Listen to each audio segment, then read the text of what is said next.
kapirmahan na tayo at mapayapa ng Mindanao, aakyat ako dito. Meantime, on the side lang, I really, di masyado ako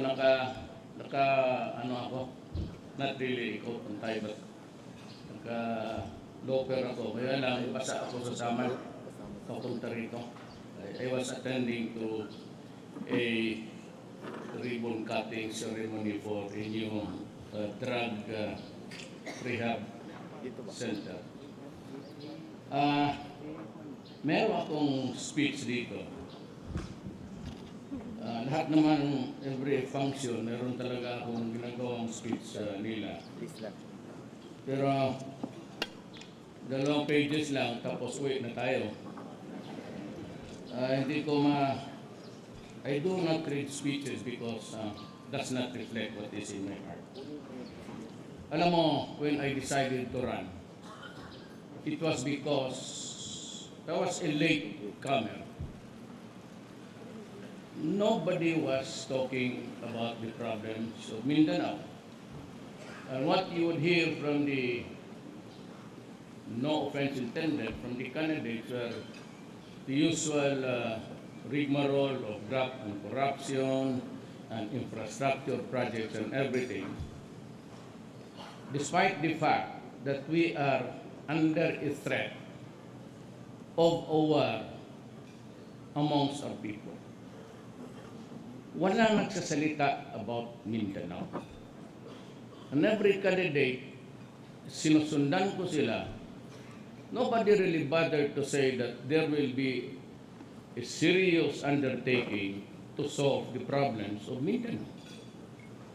So, sabi ko, kung ganito, ano ang mangyari kung puro elitista lang, puro oligarchs, sila lang ang namimili daw ng presidente, at every time they only protect their own interests, ang newspaper nila publish their own propaganda, ang lahat ng mga TV and radio networks, wala naman kung ginawa kung hindi suportahan yung mga kandidatura ng mga taga-Maynila.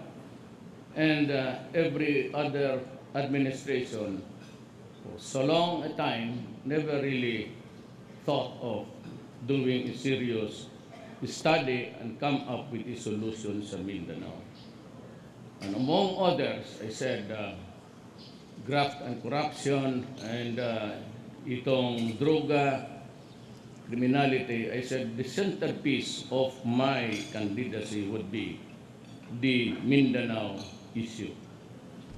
So, sinabi ko sa mga Pilipino, alam ninyo, and maybe they'll listen, because ang platform ko, ginagawa ko. When I said there will be no corruption, there will be no corruption. As a matter of fact, I fired last night one taga-Davao na for simply making a remark about himself. And I told them, even a whiff of corruption, talagang tatanggalin kita. So I'm doing my part. Sa drugs, I am facing so many criticism and even threats of prosecution. And sabi ko, basta gawain ko ang pinangako ko. If I go down or I go up, that could be my fortunes or my misfortunes sa buhay. Pero I will comply with my promise no matter what. So ito dito ngayon, large part of my campaign, if you were listening, was really about Mindanao and how I explained to the people that Mindanao was already Islam before Magellan arrived here. And that is what the Filipino, the rest, do not understand. Kaya it took somebody with a Marandao descent, but a Christian, to explain to them na ganito ang nangyari sa Mindanao. That before it was the rising of a nationalistic fervor. Had nothing to do about religion. No, hindi yan. Hindi yan. But it had to do something about demography and yung ang sinabi ninyo, the colonization of the people. Problema kasi na-invade tayo ng other countries. Just like in the Middle East, they are now suffering. They are now in agony as a result of the imperialism of the West. Tayo dito, because it was mishandled, and because they insisted dito sa Mindanao, first, to get the land, and to make the people change religion. And it became a it became something like a bloodbath because fiercely there was an opposition. Ganon ang nangyari. Whatever happened in the past, as we are talking about it now, was just the nationalism of the Moro people and perhaps of the indigenous tribes here. It had nothing to do with religion. Ito ngayon ang problema ko. Because of the imperialistic tragedy that happened in the Middle East. Ngayon, ang problema nila is extreme terrorism, extremism. And that is why I am in a hurry. I am a man in a hurry. Because, sinasabi ko sa inyo, let us avoid extremism. Huwag natin sundin yung mga Arabo kasi tayo Malay. The Malay has always a forgiving heart. Nandyan pa yung ating religion which says, do something good. And that is true for all religions. Ngayon kung papasok sila dito, as they are not attempting to try to inject the IS, mahirap yan. That is why also we must avoid extremism or even entertaining or accommodating them because it will destroy all of us. This will be a country turn apart. Kasi ito sila walang patawad. And even in the Middle East, because they're driven by insanity, they kill just people for nothing. For no reason at all. Burning women because they do not want to have sex with them. Throwing the child into a burning parang bakery ovens. And just simply killing people. Now, if we allow them to come in here and convert even some, there will be a bloodbath. Sigurado yan because of the mix ng atin dito. Now, I am trying to fast-track everything. I promise the Moro people of Mindanao that you will have it during my time. Infrastructure. At niwarningan ko, at makikinig naman sila, kasi nanalo ako eh.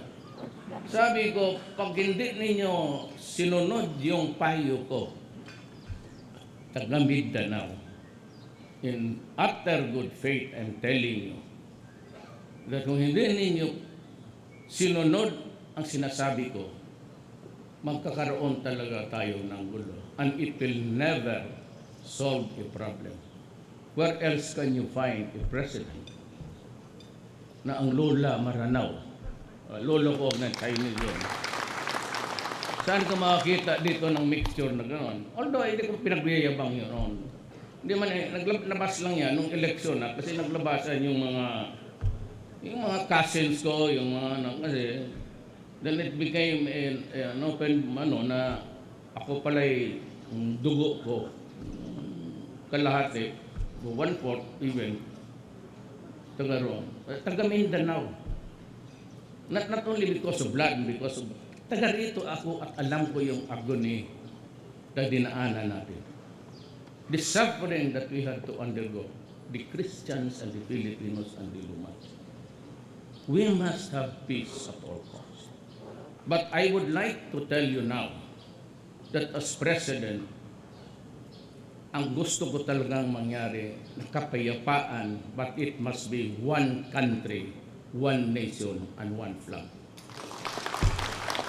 Magkaintindihan tayo doon. So, I am urging the BTC to navigate the hindrances and obstruction at hanapin ninyo ang daan hanggang patungo ng kapayapaan. Mahirap yan. It will be a long journey. But if there is the product that is acceptable to all, makikita ninyo ako, maybe in front of the Filipino nation. I will ask every Filipino to vote for it because it will make us a great nation. So, I leave it up to you. You know the history. You know the equation here. You know the composition of the population. You know the religions here. You know the idiosyncrasies of the tribes. Magkaiba-iba eh. Maski alam ko. Kasi ang lula ko taga rito. I was there. You might not have known it, but in Iligan. Doon sila nakatira. Kasi propiedad yan eh. But I used to go to Marawi when I was, and for Duterte, I was here. Yung kapatid niya, si June, was my best friend. Yun si June ang nakaalam sa pamilya namin. And I used to go to Marawi during when he was still, estudyante pa kami sa Ateneo. I used to go to Ateneo, napupunta talaga ako ng Marawi when I was young. But I stayed most of the time sa Iligan kasi ang lola ko na palagi sa Iligan, hindi sa Marawi. So, alam ko ang gaano kasakit ang, you know. So sabi ko, I have a daughter who is half Tausog, ang tatay sa Sangkula, at si Reggie naman sa Maranao. I have yung mga anak ni Pulong, si Omar, si Rodrigo, pati siya. They are devout Muslims. Talagang payos, lalo na yung babae si Isabel. So, kind of really, nag-usap tayo dito ng tino. Do not, I said, events overtake us. Resist, I'm asking you now, resist extremism. Kasi pag extremism, magkagulo tayo, hindi ko na ma-control yan. Pag ang gusto na niyan dito patayan lang, wala namang pag-usapang kapayapaan, talagang gugulo yan. Talagang gugulo yan. And I cannot prevent just say that, not just because they're just a few. If they start to plunder this island, and then everybody, do not, alam mo, religion is good. Every religion is good. Pero yung extremism killing people for no reason at all. Medyo ano tayo dyan. Talagang sisirain tayo lahat. Pero kung mayroon ng produkto, and you must hurry. Because if there is, I said, on the third year, mayroon kayong produkto at naipasa ng Congress, we will implement it. And there will be some changes there. And an election for, I advise you, baski na papano, do not forget at this time, because of the so many islands and so many political parties and pressures. Sabihin ko na lang sa inyo, most of the people from the zone, guys, they don't understand. And they do not want it. So you must, in a newly born set up, just choose in the meantime, you can do away with the presidency, maybe a pure parliament, but at this time, I would suggest go for the parliament of just like France.